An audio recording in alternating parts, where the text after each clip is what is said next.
Segundo Reis, capítulo 1. Depois da morte do rei Acabe, os moabitas se revoltaram contra Israel. Acasias, o novo rei de Israel, tinha caído do terraço do andar de cima do seu palácio em Samaria e ficou muito machucado. Aflito, mandou mensageiros ao templo de Baal Zebubi, deus de Ecrom, para saber se ele se recuperaria da queda sofrida. Ao mesmo tempo, um anjo do Senhor apareceu diante do profeta Elias e disse: Elias, vá falar com os mensageiros do rei de Samaria que estão indo ao templo de Deus, do deus Baal Zebubi, e pergunte a eles: Assim diz o Senhor: por acaso não existe Deus em Israel? Por que vocês vão consultar Baal Zebubi, o deus de Ecrom? Assim diz o Senhor: você não se levantará mais dessa cama. Aí mesmo você vai morrer. Elias obedeceu sem demora à ordem do anjo do Senhor, procurou os mensageiros do rei e repetiu a eles as palavras do anjo. Os mensageiros voltaram depressa ao palácio. O rei, com a chegada deles, perguntou: por que vocês voltaram tão depressa? Eles responderam: um homem veio ao nosso encontro e nos disse: voltem imediatamente ao rei que os enviou e digam a ele: assim diz o Senhor, por acaso não existe Deus em Israel? Por que vocês vão consultar Baal Zebubi, o deus de Ecrom? Você não se levantará mais dessa cama. Aí mesmo você vai morrer.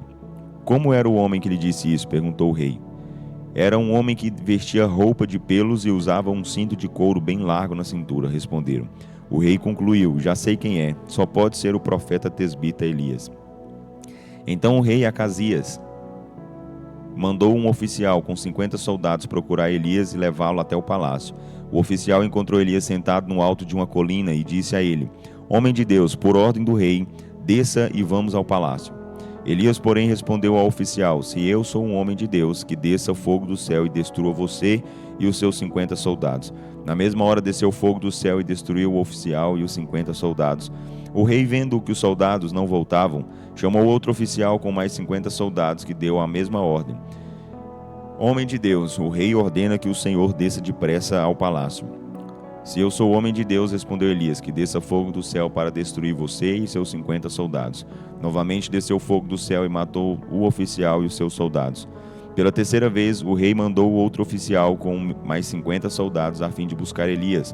O oficial subiu o monte, ajoelhou-se aos pés de Elias e tremendo implorou: homem de Deus, por favor, tenha pena da minha vida e da vida destes 50 soldados, seus servos. Sei que os outros 2 oficiais e os seus soldados foram mortos pelo fogo do céu. Tenha misericórdia de mim. Então o anjo do Senhor falou a Elias: não tenha medo, agora você pode ir com eles até o palácio para falar com o rei. Elias se levantou, desceu com ele e foi falar com o rei. Quando chegou ao palácio, o profeta disse ao rei: assim diz o Senhor, acaso não há Deus em Israel? Porque você mandou consultar Baal Zebubi, o deus de Ecrom. Por isso você não se levantará mais da cama e certamente morrerá. Assim, conforme o Senhor havia falado pela boca do profeta, morreu o rei Acasias. Como ele não tinha filhos para reinar em seu lugar, subiu ao trono seu irmão Jorão. Isso aconteceu no 2º ano do reinado de Jeorão, filho de Josafá, em Judá. Os demais acontecimentos da história do reinado de Acasias estão registrados no livro da história dos reis de Israel. Segundo Reis, capítulo 2. Estava se aproximando a hora de o Senhor levar Elias ao céu por meio de um redemoinho. Então, Elias disse ao seu companheiro Eliseu: Fique você aqui em Gilgal, porque o Senhor me mandou ir a Betel. Eliseu, porém, respondeu: juro pelo nome do Senhor por sua vida que não o deixarei ir só. E assim seguiram juntos para Betel. Ao chegarem em Betel, os discípulos dos profetas foram ao encontro de Eliseu e lhe perguntaram: Eliseu, você sabe que o Senhor vai levar hoje o seu mestre Elias para o céu? Sim, eu sei, respondeu Elias, mas não é preciso falar mais nesse assunto. Então Elias disse a Eliseu: fica aqui em Betel. Eliseu, pois o Senhor me mandou ir a Jericó. E de novo Eliseu respondeu: juro pelo nome do Senhor e por sua vida que não o deixarei ir só. E assim seguiram juntos para Jericó. Em Jericó, os discípulos dos profetas, foram ao encontro de Eliseu e lhe perguntaram: Eliseu, você sabe que o Senhor vai levar hoje o seu mestre Elias para o céu? Sim, eu sei, respondeu Eliseu, mas não é preciso mais falar nesse assunto. E Elias voltou a falar a Eliseu: Eliseu, fica aqui em Jericó, o Senhor me mandou ir até o rio Jordão. Eliseu respondeu: juro pelo nome do Senhor e por sua vida que não deixarei ir só. E assim foram juntos. 50 discípulos dos profetas acompanharam os 2 até certa distância, e depois ficaram olhando de longe, quando Elias e Eliseu pararam junto ao rio.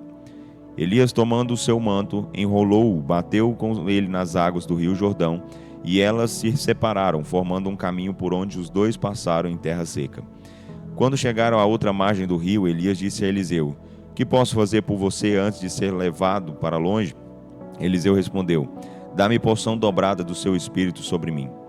Você me fez um pedido difícil, Eliseu, disse Elias. Entretanto, se você presenciar o momento quando eu for separado de você, o seu pedido será atendido, caso contrário, não será atendido. Eles continuaram andando e conversando, e de repente surgiu um carro de fogo puxado por cavalos de fogo, e separou os dois, e Elias foi levado ao céu num redemoinho. Quando Eliseu viu isso, gritou: meu pai, o Senhor sempre foi como os carros de guerra de Israel e seus cavaleiros. E olhando para o céu já não podia mais vê-lo. Então pegou suas vestes e as rasgou em duas partes. Depois pegou o manto de Elias, que tinha caído, e voltou até a margem do rio Jordão. Lá chegando, bateu nas águas com o manto e gritou: Onde está o Senhor, o Deus de Elias? Quando bateu nas águas, elas se separaram, formando um caminho por onde Eliseu passou a seco para a outra margem. Quando os discípulos dos profetas de Jericó, que olhavam de longe, viram o que aconteceu, exclamaram: O espírito profético de Elias ficou com Eliseu. E foram ao encontro de Eliseu, curvaram-se diante dele e disseram: Eliseu, nós, seus servos, temos 50 homens valentes. Eles podem procurar o seu mestre. Quem sabe se o Espírito do Senhor o levou e deixou em algum monte ou em algum vale? Não mandem ninguém, respondeu Eliseu. Mas os homens tornaram a pedir a Eliseu que os deixasse ir. Eliseu, diante de tanta insistência, não teve outro jeito senão deixar que fossem. E os 50 homens procuraram por Elias durante 3 dias, sem resultado. Eliseu ainda estava em Jericó quando os homens voltaram, então disse: Eu não falei a vocês que não fossem? Um grupo formado das autoridades locais foi procurar Eliseu e lhe disseram: Temos um problema. Nossa cidade, como vê, está bem localizada, porém sua água não é boa e a terra é estéril. Eliseu respondeu: Tragam-me um prato novo cheio de sal. Eles fizeram como ele ordenou. Eliseu, tomando o prato de sal, foi até a fonte e ali despejou o sal, dizendo: Assim diz o Senhor: Purificai esta água. Ela não causará mais mortes, nem deixará a terra improdutiva. As águas se tornaram puras, conforme as palavras de Eliseu, e assim permanecem até hoje. Eliseu saiu de Jericó e foi para Betel. Na estrada encontrou-se com alguns jovens que vinham da cidade. Eles começaram a zombar dele, gritando: Olha o careca, olha o careca. Eliseu, olhando para trás, os amaldiçoou em nome do Senhor. Imediatamente 2 ursas ferozes saíram do bosque e despedaçaram 42 daqueles jovens. De Betel, Eliseu foi para o Monte Carmelo e dali voltou para Samaria. 2 Reis, capítulo 3. No 18º ano do reinado de Josafá em Judá, Jorão, filho de Acabe, começou a governar o povo de Israel. O seu governo durou 12 anos. A capital de Israel era Samaria. Jorão fez o que era mal aos olhos do Senhor, porém seu pai e também sua mãe foram piores do que ele. Pelo menos Jorão derrubou a coluna de Baal, que seu pai havia feito.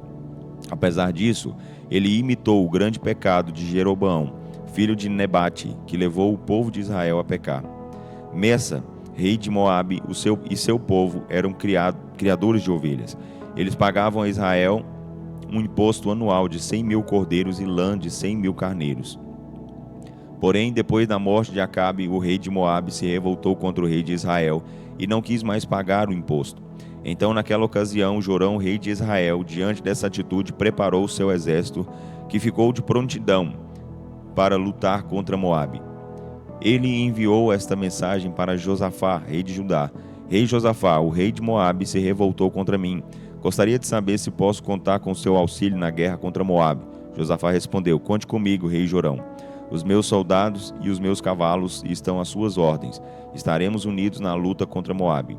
E perguntou: Quais são os seus planos de guerra? E Jorão respondeu: Subiremos pelo caminho do deserto de Edom. Então o rei de Israel partiu com os reis de Judá e de Edom. Depois de seguirem pelo deserto por 7 dias, havia acabado a água, e não encontraram água para os seus soldados, nem para os seus animais. E agora o que vamos fazer? Exclamou o rei de Israel. Será que o Senhor ajuntou a nós, os 3 reis, para cairmos nas mãos de Moabe? Mas Josafá, rei de Judá, perguntou: não há um profeta do Senhor entre nós? Se houver, podemos consultá-lo, e ele falará em nome do Senhor e nos dirá o que devemos fazer. Então o oficial do exército de Israel respondeu: Eliseu, filho de Safate, está aqui. Ele era discípulo do profeta Elias. Josafá respondeu: a palavra do Senhor está com ele. E o rei de Judá, o rei de Israel e o rei de Edom saíram para consultar Eliseu. Porém Eliseu falou com dureza ao rei Jorão de Israel: nada tenho a ver com você, rei de Israel. Por que não vai consultar os falsos profetas que seu pai e a sua mãe consultavam? O rei de Israel, porém, respondeu: não, porque o Senhor é que nos chamou aqui 3 reis para entregar-nos nas mãos dos moabitas. Tão certo como vive o Senhor dos exércitos, a quem sirvo, que se não fosse por respeito a Josafá, rei de Judá, aqui presente, garanto que não me incomodaria com você, respondeu Eliseu. Mas agora chamem um músico para tocar uma música. E enquanto o músico tocava a harpa, o poder do Senhor veio sobre Eliseu. E ele disse: assim diz o Senhor, cavem muitas e muitas cisternas nesse vale.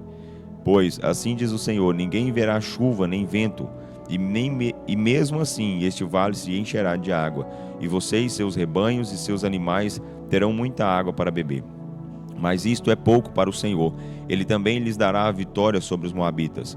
Além disso, vocês vão destruir as principais cidades de Moabe, mesmo as cidades fortificadas. Vocês destruirão com pedras as boas terras que eles têm, cortarão as boas árvores e taparão as fontes de água. No dia seguinte, na hora em que se oferecia o sacrifício da manhã, a água veio descendo na direção de Edom, e em poucos instantes havia águas com fartura. Enquanto isso, os moabitas souberam que os 3 reis vinham contra eles. Então o rei de Moabe convocou todos os homens que podiam lutar, tanto velhos como moços, e formou um exército que se posicionou na fronteira. Mas bem cedinho na manhã seguinte o sol batia nas águas, e estas pareciam vermelhas como sangue. Sangue, sangue, gritaram os moabitas. Os reis de Judá, de Israel e de Edom lutaram entre si e mataram-se uns aos outros. É o sangue deles que corre pelos caminhos nessa direção. Vamos depressa saquear o que restou. Quando, porém, chegaram ao acampamento inimigo, o exército israelita se levantou e atacou com fúria os moabitas, e os fez fugir. Os israelitas perseguiram os moabitas, arrasaram o território, destruíram as cidades e encheram de pedras os campos, entupiram os poços, as fontes de água, derrubaram as árvores que davam frutas, e só não destruíram o forte de Ki-Hazeret. Mais tarde, porém, essa fortaleza foi cercada e conquistada pelos que atiravam com fundas. Quando o rei de Moabe viu que a batalha estava perdida, reuniu 700 dos seus homens armados de espadas e mandou atacar o rei de Edom. Mas de nada adiantou, eles foram derrotados. Então o rei de Moabe pegou o seu filho mais velho, o que mais tarde seria rei em seu lugar, e ofereceu em sacrifício em cima do muro da cidade. Isso trouxe grande indignação contra Israel. Por isso retiraram-se dali e voltaram para a sua terra. 2 Reis capítulo 4. Certo dia, a esposa de um dos discípulos dos profetas procurou Eliseu e disse: seu servo, meu marido, morreu. O Senhor sabe que ele era um homem temente ao Senhor, mas agora os credores vieram cobrar as dívidas dele e eles querem levar meus 2 filhos como escravos.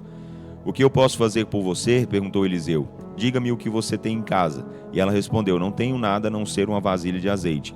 Então vá a todos os vizinhos e amigos e peça que lhe emprestem muitas vasilhas vazias, disse o profeta. Depois entre em sua casa com seus filhos e feche a porta. Derrame o azeite que a senhora tem em cada vasilha vazia e vá colocando de lado as que tiverem cheias. Então ela voltou, fechou-se em sua casa com seus filhos, pegou sua vasilha de azeite e começou a encher as vasilhas vazias que os filhos iam trazendo uma a uma, e ele ia enchendo e colocando de lado.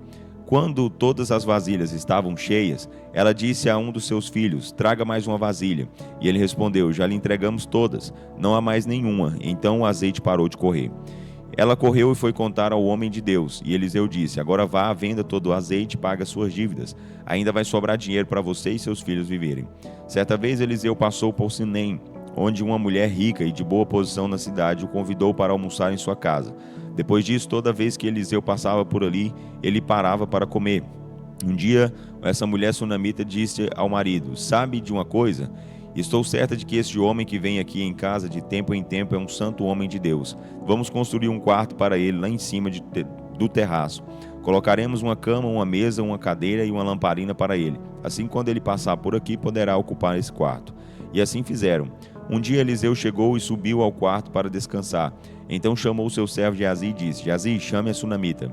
Ele a chamou, e quando ela chegou, ele pediu ao servo Geazi que dissesse a ela: Somos gratos por toda a sua bondade. O que podemos fazer em sinal de nossa gratidão? Se precisar de algum favor do rei ou do comandante do exército, pode nos procurar, que intercederemos em seu favor. Mas a mulher respondeu: Eu tenho tudo que preciso aqui no meio do meu povo. O que se pode fazer por ela? Perguntou ele a Geazi logo depois. Então Geazi lembrou: Meu senhor, essa mulher não tem filhos e o marido dela já é idoso. Então Eliseu disse ao servo: Vá chamá-la outra vez. Quando ela chegou, parou à porta do quarto do profeta. Eliseu disse à mulher: Mulher, ouça, daqui a um ano, mais ou menos por essa época, a senhora vai ter um filho em seus braços. Ela exclamou: Por favor, meu senhor, homem de Deus, não minta para sua serva. Tudo, porém, aconteceu como Eliseu havia dito. No ano seguinte, na época anunciada, a mulher sunamita deu à luz um filho. Um dia, quando o filho já estava mais crescido, ele saiu para encontrar-se com o pai, que trabalhava na colheita com outros homens. De repente, ele começou a chamar o pai, gemendo de dor. Ai, minha cabeça! O pai disse a um dos seus empregados: Leve-o depressa para casa, a sua mãe. O empregado levou o menino para casa, e a mãe o segurou no colo, mas o menino piorou e lá pelo meio-dia morreu. A mãe aflita levou o corpo do filho para o quarto do profeta e o deitou na cama, saiu deixando a porta fechada. Ela foi depressa procurar o marido e disse: Preciso de um servo e de uma jumenta, pois tenho de ir procurar o homem de Deus e volto logo. Mas por que tem de ser hoje? Perguntou o marido. Hoje não é dia de festa religiosa, nem sábado. Ela, porém, respondeu: Está tudo bem. Ela mandou selar a jumenta e disse ao servo: Vamos, saia depressa. Não quero parar em lugar algum, nem mesmo para descansar, só pare quando eu mandar. Assim ela partiu para encontrar-se com um homem de Deus no Monte Carmelo. Quando a mulher se aproximava do Monte Carmelo, Eliseu a viu à distância e disse a Geazi: Veja quem vem lá, é a sunamita. Corra, Geazi, vá encontrá-la. Pergunte a ela: Está tudo bem com você? Está tudo bem com seu marido? Está tudo bem com seu filho? Ela respondeu a Geazi: Está tudo bem. Ela continuou o caminho até chegar onde estava o homem de Deus no monte. Então, curvando-se até o chão, abraçou-se os pés do profeta. Ao ver isso, Geazi quis tirá-la dali, mas Eliseu lhe disse: Deixe-a, Geazi. Essa mulher está sofrendo muito e o Senhor ainda não me revelou a causa do seu sofrimento. Ela então falou: Por acaso eu pedi um filho ao meu senhor? Não lhe pedi para que não mentisse para mim? Eliseu, compreendendo o que havia acontecido, disse a Geazi: Ande depressa, pegue o meu cajado e vá sem parar pelo caminho até a casa dessa mulher. Quando lá chegar, toque o rosto do menino com o meu cajado. Porém, a mãe do menino exclamou: Juro pelo nome do Senhor e por sua vida que, se o Senhor ficar, não irei. Então Eliseu acompanhou a mulher. Geazi, que havia saído antes deles, chegando à casa da sunamita, colocou o cajado de Eliseu sobre o rosto do menino, conforme o profeta havia dito, mas ele não falou nem se moveu. Então Geazi voltou para encontrar-se com Eliseu e lhe disse: O menino não despertou. Quando Eliseu chegou à casa, subiu ao quarto, viu o menino morto deitado em sua cama. Então ele entrou, fechou a porta e ficou só com ele e orou ao Senhor. Depois deitou-se sobre o corpo do menino, colocou sua boca sobre a boca dele, seus olhos sobre os olhos dele, suas mãos sobre as mãos dele, e sentiu que aos poucos o corpo do menino começou a aquecer. Então o profeta saiu do quarto e começou a andar de lá para cá e de cá para lá. Voltou de novo ao quarto, tornou-se a debruçar-se sobre o corpo do menino e repetiu o que havia feito antes. Então o menino espirrou 7 vezes e abriu os olhos. Eliseu chamou Geazi e mandou que trouxesse a mãe do menino. Ao chegar, ele disse a ela: Eis aqui o seu filho. E a mãe, ao ver o filho, caiu aos pés do profeta. Então ela tomou o menino e saiu do quarto. Então Eliseu voltou para Gilgal, onde havia muita miséria e muita gente passando fome. Um dia, enquanto os discípulos dos profetas estavam reunidos com ele, chamou o seu servo e disse: Prepare um ensopado para estes homens. Um deles foi ao campo apanhar algumas verduras e legumes para o ensopado. Ele não conseguia encontrar aqueles vegetais, porém cortou os frutos de uma trepadeira e encheu a sua capa. Quando voltou, cortou-os em pedaços e colocou-os na panela do ensopado, embora ninguém soubesse o que eram. Mas, Ao provarem os meus bocados, os homens gritaram: Homem de Deus, há morte na panela. E não puderam comê-lo. Tragam-me depressa um pouco de farinha, disse Eliseu. E despejou a farinha na panela do ensopado. Agora podem tomar o ensopado, disse o profeta. Não há mais perigo, não há mais veneno. E realmente todos tomaram no ensopado, e nada de mal aconteceu a eles. Outro dia, quando estavam reunidos outra vez os jovens profetas, um homem chegou a Baal-Salisa, trazendo ao homem de Deus 20 pães de cevada cheios, feitos dos primeiros grãos de colheita, e algumas espigas verdes. Então Eliseu ordenou a Geazi: Para a refeição de hoje temos pães e espigas verdes, sirva a todos. O ajudante de Eliseu perguntou: Como vamos alimentar os 100 homens que estão aqui reunidos com 20 pães e essas espigas verdes? Eliseu, porém, disse: Pode começar a repartir os pães e as espigas, pois assim diz o Senhor: eles comerão com fartura e ainda haverá sobra. Então ele serviu, e todos comeram e se fartaram, e ainda sobrou conforme a palavra do Senhor.